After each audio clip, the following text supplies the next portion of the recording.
Okay, so your Kickstarter is underway for the More Than Human series. Susan, I want you to tell me about your inspiration for the series.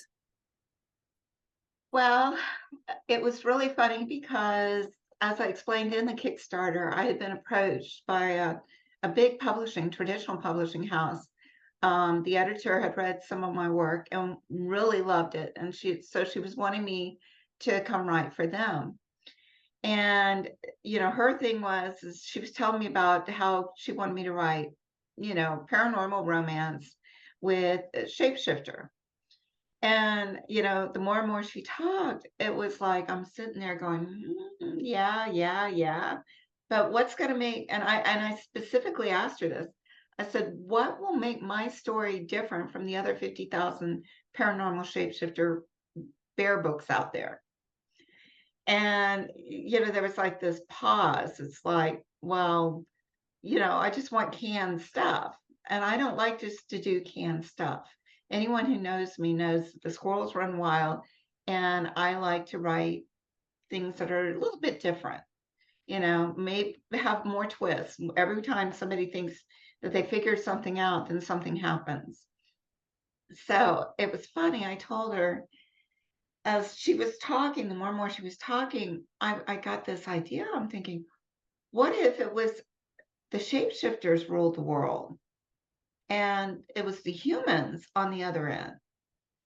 And so as this idea began to mull over my mind as she was talking, I finally told her, I said, listen, I said, I'm working on finishing a story right now, but I said, if you give me a week, I'll have the first chapter for you.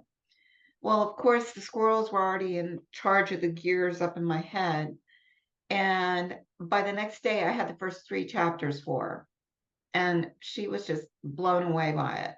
And she's like, I need to have the first 3 books in 3 months. And I started laughing because I knew what I was working on. I was just like, there's just no way that I could do that. So I ended up turning them down um, because I didn't want to get locked in with a traditional publisher who was then going to take this great idea that I really felt passionate about and then bury it.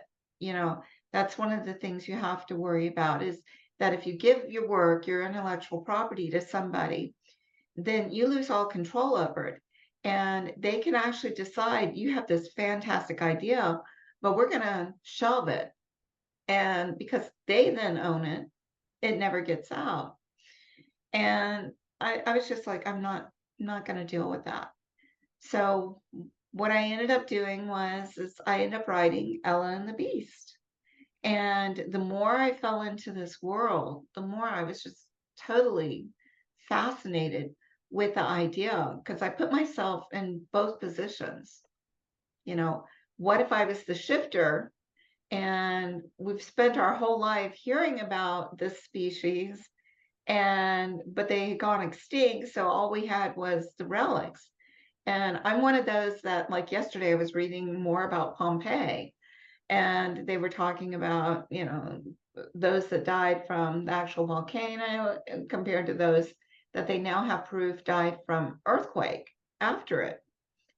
And so there's just that fascination of hearing about these ancient civilizations that have lived before us and wishing that we could time travel back in time to meet them.